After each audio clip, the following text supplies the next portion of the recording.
श्रीमद् भागवतम स्कंद द्वितीय अध्याय पंचम समस्त कारणों के कारण श्लोक संख्या सप्तम शब्दार्थ अनुवाद तात्पर्य इस डिवाइन ग्रेस ऐसी भक्ति वेदांत स्वामी प्रभुपाद के द्वारा सभवान चरद्घोरम यत्तपः सुसमाहितः तेन खेदयसे नस्त्वं पराशंकां च यच्छसि। शब्दार्थ सह वह भवान आपने अचरत किया घोरम कठिन यत्तपः ध्यान सुसमाहितः पूर्ण अनुशासन में तेना उस कारण से खेदय से कष्ट देते हैं नह हमको त्वम आप परा अंतिम सत्य शंकाम संदेह च तथा यच्छसि हमें अवसर प्रदान करते हैं। अनुवाद फिर भी जब हम आपके द्वारा पूर्ण अनुशासन में रहते हुए संपन्न की गई कठिन तपस्याओं के विषय में सोचते हैं तो हम आपसे भी अधिक शक्तिशाली किसी व्यक्ति के अस्तित्व के विषय में आश्चर्यचकित रह जाते हैं। यद्यपि आप सृष्टि के मामले में इतने शक्तिशाली हैं। तात्पर्य श्री नारद मुनि के चरण चिन्हों का अनुसरण करते हुए मनुष्य को चाहिए कि वह अंधे की तरह गुरु को साक्षात ईश्वर न मान ले। गुरु का सम्मान ईश्वर के समान ही किया जाता है, लेकिन जो गुरु अपने को साक्षात ईश्वर कहे उसे तुरंत त्याग देना चाहिए। नारद मुनि ने ब्रह्मा को सृष्टि करने के अद्भुत कार्य के कारण सर्वोपरि मान लिया था, लेकिन जब उन्होंने देखा कि ब्रह्मा जी भी किसी श्रेष्ठ पुरुष की पूजा कर रहे हैं तो उनको संदेह हुआ। परमेश्वर तो श्रेष्ठतम है ही, उनका कोई आराध्य नहीं है। अहंग्रहोपासिता या जो साक्षात ईश्वर बनने के उद्देश्य से अपनी पूजा करता है भ्रामक है, लेकिन बुद्धिमान शिष्य तुरंत पहचान सकता है कि परमेश्वर को ईश्वर बनने के लिए किसी की यहाँ तक कि अपनी भी पूजा करने की आवश्यकता नहीं रहती। भले ही दिव्य अनुभूति के लिए अहंग्रहोपासना एक विधि हो, लेकिन इससे वह कभी ईश्वर नहीं बन सकता। कोई भी व्यक्ति आत्म अनुभूति की विधि से ईश्वर नहीं बनता। नारद मुनि ने ब्रह्मा जी को सर्वोपरि पुरुष के रूप में सोचा था, किंतु जब उन्होंने देखा कि वे दिव्य अनुभूति की विधि में लगे हैं तो उन्हें संदेह हुआ। अतएव वे सही जानकारी चाह रहे थे। ओम ज्ञानतिमिरान्धस्य ज्ञानञ्जनशलाकया चक्षुरुन्मिलितं येन तस्मै श्रीगुरुवे नमः। श्रीचैतन्यमनोभीष्टं स्थापितं येन भूतले स्वयं रूपकदा मह्यं ददाति स्वपदान्तिकं। वन्देऽहं श्रीगुरु श्रीयुतपदकमलं श्रीगुरुन् वैष्णवांश्च श्रीरूपं साग्रजातं सहगण रघुनाथान्वितं तं सजीवं साद्वैतं सावधूतं परिजनसहितं कृष्ण चैतन्यदेवं श्रीराधा कृष्णपादान् सहगण ललिता श्रीविशाखान्वितांश्च। हे कृष्ण करुणा सिंधु दीनबंधो जगतपते गोपेश गोपिकाकांत राधा कांत नमोस्तुते। तप्त कांचन गौरांगी राधे वृंदावनेश्वरी वृषभानुसुते देवी प्रणमामि हरिप्रिये। वाञ्छाकल्पतरुभ्यश्च कृपा सिन्धुभ्येव च पतितानां पावनेभ्यो वैष्णवेभ्यो नमो नमः। श्री कृष्ण चैतन्य प्रभु नित्यानंद श्री अद्वैत गदाधर शिवासादि गौर भक्तवृंद। हरे कृष्णा कृष्णा कृष्णा हरे हरे, हरे राम राम राम हरे हरे। हरे कृष्ण।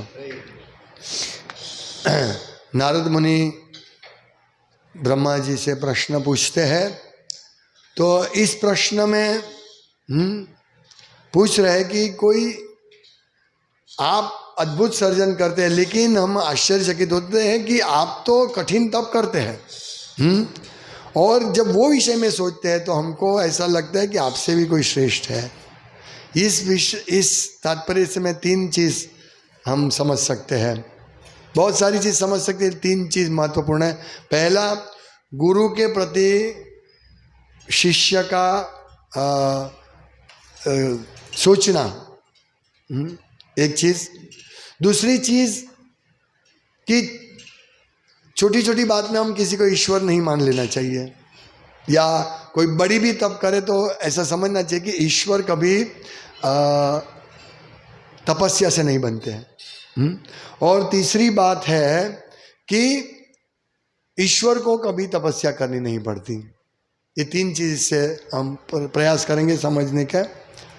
तो पहली चीज ये है कि यहाँ नारद मुनि जो प्रश्न करे वो ऐसे सोच रहे कि ये जो अद्भुत सर्जन है ब्रह्मा जी ने ही किया है। पर जब वो सोचते हैं कि नहीं, ब्रह्मा जी ने भी, ये मेरे गुरु महाराज जी उन्होंने भी बड़ा तप किया था। तो प्रभुपाद क्या समझाते हैं कि गुरु भगवान का प्रतिनिधि है, इसीलिए उनको भगवान जैसा ही सम्मान देना चाहिए। और कभी भी गुरु को भगवान मतलब भगवान बन जाएंगे गुरु, ऐसा नहीं समझना चाहिए। ये भगवान है ऐसा नहीं समझना चाहिए। गुरु की भगवान की तरह उपासना करनी चाहिए। साक्षात धरित्व नाम हर रोज गाते हैं, साक्षात धरित्वेन समस्त शास्त्रे उक्तस तथा भाव्यत एव सद्भि। सब शास्त्र कहते हैं कि गुरु साक्षात भगवान है, साक्षात धरित्वेन समस्त शास्त्री। क्यों? आगे की लाइन क्या है? किंतु प्रबोर्य प्रिय एव तस्य। प्रबोर्य, किंतु वो भगवान के प्रिय सेवक है। ये सबसे महत्वपूर्ण चीज है जो प्रभुपाद कहते हैं कि नारद मुनि के चरण चिन्हों का अनुसरण करते हुए व्यक्ति को, हर मनुष्य को चाहिए कि वह अंधे की तरह गुरु को साक्षात ईश्वर न मान ले। एक मायावादी लोग अक्सर ये गाते हैं, गुरुर ब्रह्मा गुरुर विष्णु गुरुर्देवो महेश्वरा गुरुर साक्षात परब्रह्म तस्मै श्री गुरुवे नमः। ये जो स्तुति करते हैं वो वास्तव में इसका अर्थ ये नहीं है कि गुरु साक्षात भगवान हो गए। गुरु सबका प्रतिनिधित्व करते हैं, गुरु देव का प्रतिनिधित्व करते हैं, ब्रह्मा जी का प्रतिनिधित्व करते हैं, विष्णु का प्रतिनिधित्व करते हैं, शिव जी का प्रतिनिधित्व करते हैं। हाँ, परम ब्रह्म, पर ब्रह्म, साक्षात पर ब्रह्म। तो किस अर्थ में? क्योंकि वो भगवान का प्रतिनिधित्व करते हैं और भगवान की सेवा करते हैं, उनका प्रतिनिधित्व करके भगवान की सेवा करते हैं। जैसे राजा, भगवान कहते हैं भगवत गीता में कि राजा मेरा अंश है, मतलब मैं राजा हूं, मनुष्य में मैं राजा हूं। तो इसका मतलब क्या है कि राजा भगवान हो गए? नहीं, क्योंकि राजा की जवाबदारी है भगवान की सेवा करनी, प्रजा का रक्षण करना। भगवान की सेवा करने के लिए प्रजा की रक्षण करना तो राजा का कर्तव्य है। वो प्रजा को ऐसी अच्छी तरह रखना है ताकि प्रजा भगवान की ओर बढ़े, आगे बढ़े, भगवान की भक्ति करे। तो ये राजा है। इसलिए प्रजा को चाहिए कि राजा को सम्मान दे भगवान की तरह, उसको भगवान का प्रतिनिधि समझ के। तो ये महत्वपूर्ण चीज़ है, प्रतिनिधि। जैसे भाई हमारे घर में कोई गवर्नमेंट का आदमी आता है तो हम उसको ऐसा नहीं बोलते स्वयं मोदी साहब आ गए, नरेंद्र मोदी जी आ गए, नहीं। हम क्या बोलते हैं? इस गवर्नमेंट ही है, वो प्रतिनिधि है। तो जो गवर्नमेंट जो करती है वही प्रतिनिधि करेगा।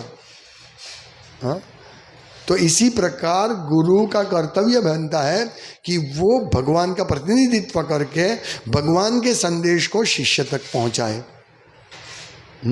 ये है गुरु की जवाबदारी। ये गुरु पद लेना कोई आसान काम नहीं। गुरु यानी बहुत भारी होता है ये पद। हम बोलते हैं हमारे शिक्षा गुरु है, ये बहुत भारी पद है। ये कोई साधारण पद नहीं है, क्योंकि गुरु शब्द होता है भगवान का प्रतिनिधित्व करने के लिए भारी। जितना भारी भगवान है उतना ही भारी गुरु है, जितना ही भारी भगवान का संदेश है उतना ही भारी गुरु का महत्व है। गुरु इतना भारी होना चाहिए कि भगवान के संदेश को यथारूप प्रस्तुत करे। ये कोई चलो गुरु हो गया हम, अभी मैं शिक्षा गुरु हो गया हूँ, अभी मैं भगवान बन गया हूँ, अभी मैं जो बोलूँ वो आदेश सबको मानना है। नहीं, ये आदेश भगवान से आना चाहिए और शिष्य तक पहुंचाना है किसी भी गुरु को, थोड़ा भी अदल बदल किए बिना। जैसे प्रभुपाद कहते हैं ना कि ये भगवत गीता यथारूप मैंने प्रस्तुत की है, लेकिन इसमें मेरा कुछ भी नहीं है। इसमें यदि आप श्रेय देना चाहते हैं तो ये श्रेय ओम विष्णुपाद परमहंस परिव्राजकाचार्य अष्टोत्तर शत श्री श्रीमद भक्ति सिद्धांत सरस्वती गोस्वामी महाराज मेरे गुरु महाराज का श्रेय है, क्योंकि उन्होंने मुझे जो सिखाया मैंने प्रस्तुत किया है। मेरा कुछ भी नहीं, मेरा एक ही चीज़ है कि मैंने इसमें कुछ अदल बदल नहीं किया है। ये है गुरु का स्थान, गुरु की जवाबदारी। तो ये प्रथम पॉइंट है। दूसरा पॉइंट, कभी भी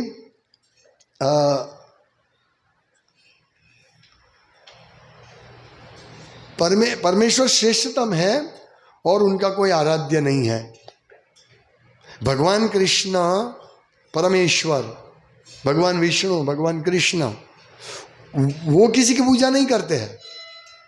जैसे यहाँ ब्रह्मा जी पूजा करते हैं, क्या लिखा है कि गौर यत तपः सुसमाहितः, पूर्ण अनुशासन में रहकर आपने घोर तप किया है।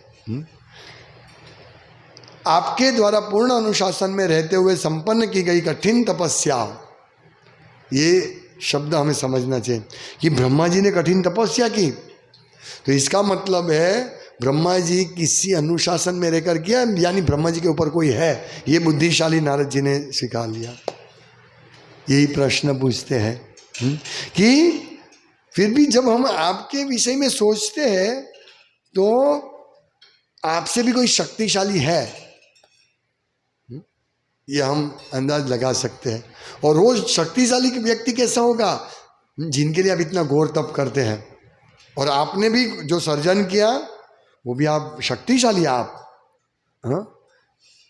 तो ये कंफ्यूज हो, इसलिए पूछते हैं कि आपका सर्जन तो अत्यंत शक्तिशाली है, फिर भी आपने घोर तप किया, इसलिए आपके ऊपर भी कोई होगा।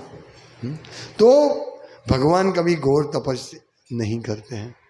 लेकिन हम देखते हैं भागवतम में, भागवतम के 10वें स्कंद में देखते हैं, जब नारद मुनि अलग अलग भगवान के द्वारका में भगवान के 16,000 महल में घूमते हैं, 16,108, तो एक महल में देखते हैं कि भगवान कृष्ण योग तप कर रहे थे, किसी का ध्यान कर रहे थे।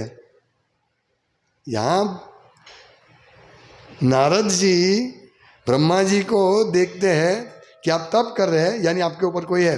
तो नारद जी वहाँ देखा कि भगवान ध्यान कर रहे थे, भगवान पूजा कर रहे थे, भगवान यज्ञ कर रहे थे, हाँ? तो फिर भगवान के भी ऊपर कोई होगा। यही बात पकड़ दे मायावादी कि जो कृष्ण है वो भी तप कर रहे थे, इसीलिए उनके ऊपर भी कोई है, वो है निराकार ब्रह्म ज्योति। ये मायावादी। लेकिन नारद मुनि ने यहाँ ये प्रश्न पूछा ब्रह्मा जी को, कृष्ण को ये प्रश्न नहीं पूछा। क्यों? क्योंकि वो जानते हैं जन्म कर्म चमे दिव्यम। कृष्ण भगवान वहाँ एक आदर्श गृहस्थ की भूमिका का ड्रामा कर रहे थे। आदर्श गृहस्थ कैसे होने चाहिए, उसको प्रतिदिन सुबह जल्दी उठ के भगवान का सोचना स्मरण करना चाहिए। तो वो स्वयं साक्षात भगवान थे, भगवान है कृष्ण, फिर भी तप क्यों कर रहे थे? हमको शिक्षा देने के लिए। तो ये समझना है। इसलिए भगवान स्वयं कहते हैं जन्मे कर्मे चमे दिव्यम, मेरा जन्म और मेरी लीला दिव्य है।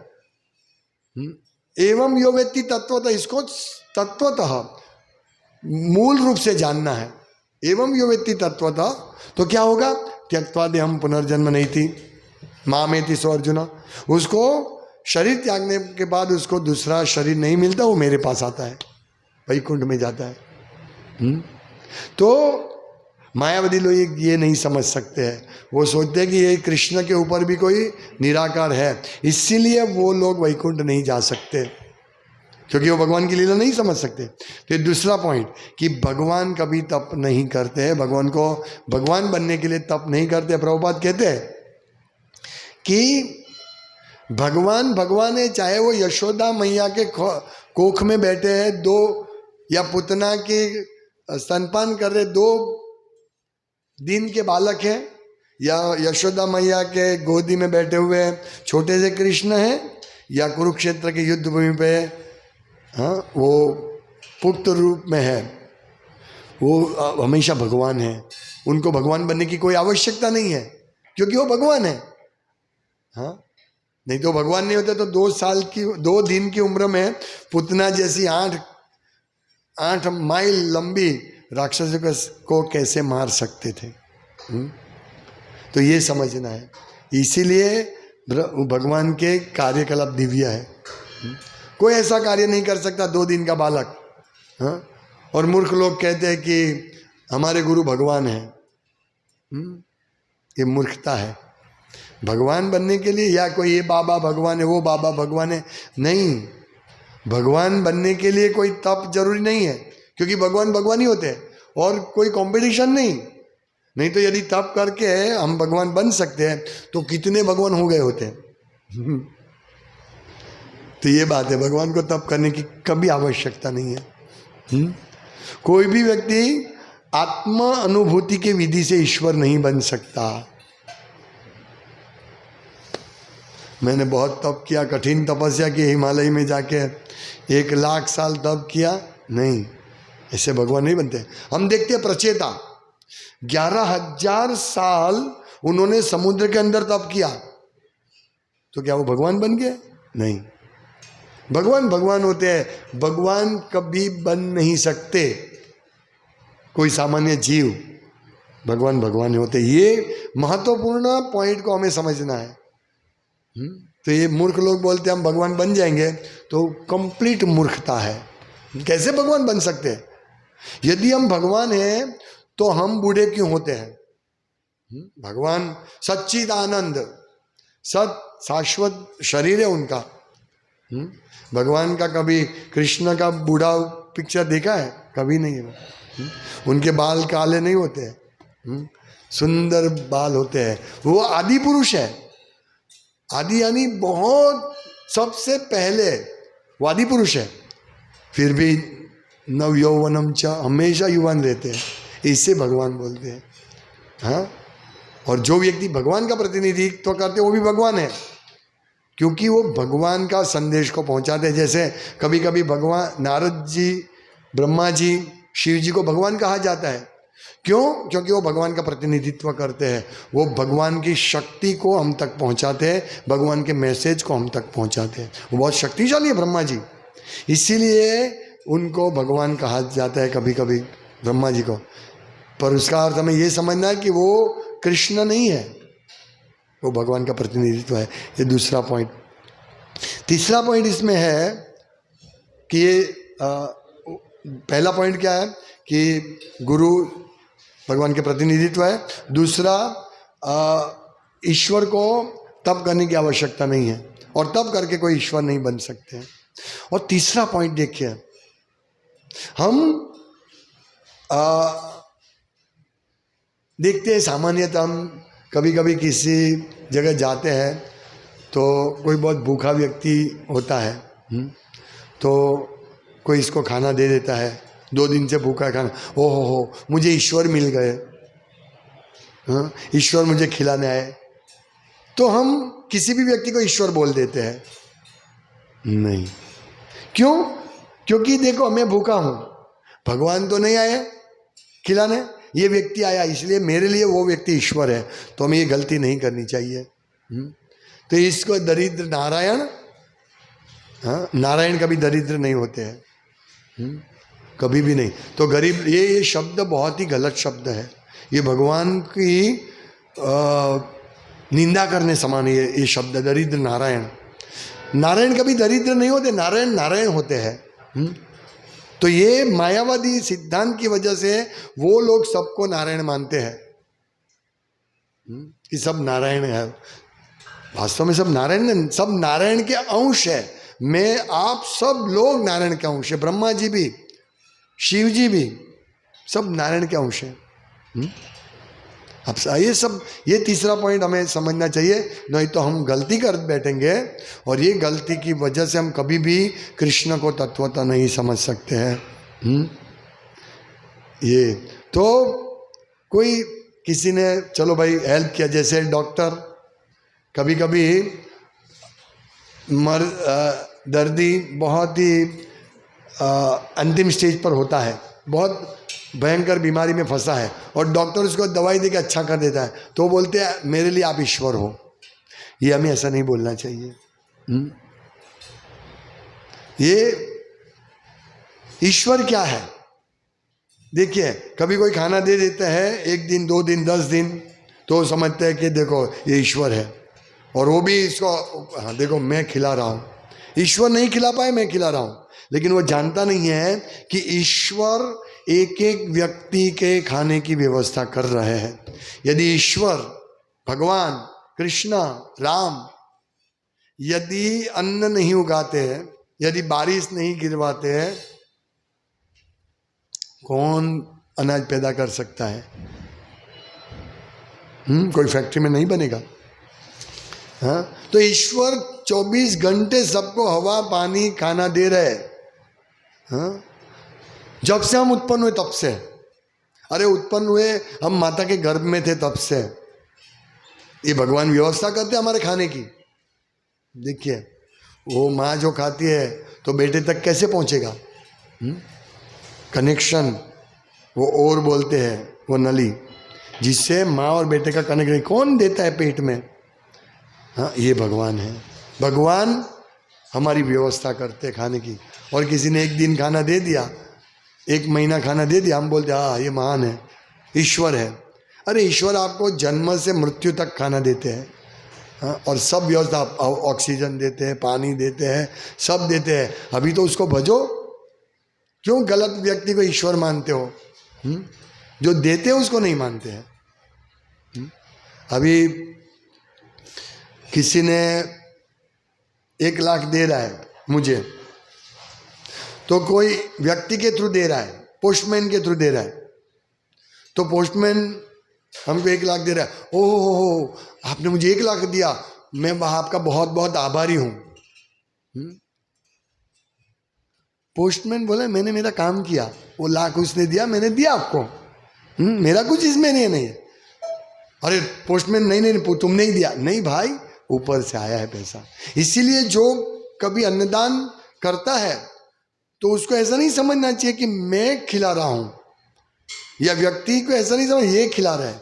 भगवान की कृपा से मैं निमित्त बन के आपको खिला रहा हूं, ये समझना चाहिए। तो इसीलिए किसी को ऐसे ईश्वर नहीं बोल देना चाहिए, भगवान नहीं बोल देना चाहिए। ईश्वर एक ही है, ईश्वर परमः कृष्ण सच्चिदानंद विग्रह, अनादिरादिर गोविंद सर्व कारण कारण, सब कारणों के कारण है। तो मुझे जो खाना पीना मिलता है उसके कारण भी वही है। ये मैं कपड़ा पहनता हूँ किसकी वजह से? कोई दर्जी की वजह से, सूरत की टेक्सटाइल मिल की वजह से नहीं। मैं कपड़ा पहन रहा हूँ भगवान की वजह से, क्योंकि ये कपड़ा कहाँ से बनता है? मशीन में बनता है, इसके ताना वाने से बनता है। वो कहाँ से आता है? रुई से आता है। रुई कहाँ से उत्पन्न? खेत में उत्पन्न हुई। खेत में बीज से उत्पन्न होता है। बीज को उत्पन्न करने वाला कौन है? भगवान। बीज से कौन उत्पन्न करता है? भगवान। तो मेन कारण भगवान है। प्रकृति के भी कारण है। मय्या अध्यक्षेण प्रकृति सूयते सचराचरम, मेरे अध्यक्षता में प्रकृति चलती है, कृष्ण कहते हैं। तो ये सब हमें समझना चाहिए। और नारद मुनि इतने होशियार है, और हमें नारद मुनि का अनुसरण करते हुए हमें चाहिए कि गुरु को साक्षात भगवान न माने, कोई सामान्य व्यक्ति को भी भगवान न माने। जो हमें कितनी भी मदद क्यों न करे, हमें ऐसा लगे इसकी वजह से मैं अभी ये प्राप्त हुआ मुझे, नहीं, फिर भी वो ईश्वर नहीं है। गुरु ईश्वर समान पूजा, ईश्वर से भी अधिक पूजा करनी चाहिए गुरु की, लेकिन इस अर्थ में कि वो साक्षात भगवान के प्रतिनिधि है। तो ये बात है, इससे हमें यही सीखना चाहिए श्लोक से कि चाहे ब्रह्मा जी जितने भी शक्तिशाली क्यों ना हो, लेकिन वो ब्रह्मा जी भी भगवान नहीं है, भगवान सिर्फ कृष्ण है। हमें कृष्ण की पूजा करनी चाहिए। जो आगे स्वयं ब्रह्मा जी बताएंगे, स्वयं ब्रह्मा जी बताएंगे किस प्रकार से है ये करना है, तो हमें ये समझना है इस श्लोक से। हरे कृष्ण। श्रीमद् भागवतम की जय। शिल प्रभुपाद की जय। वांछा कल्पतरुभ्यश्च कृपा सिन्धुभ्येव च पतितानां पावनेभ्यो वैष्णवेभ्यो नमो नमः। दन्ते निधाय तृणकं पद्यो निपत्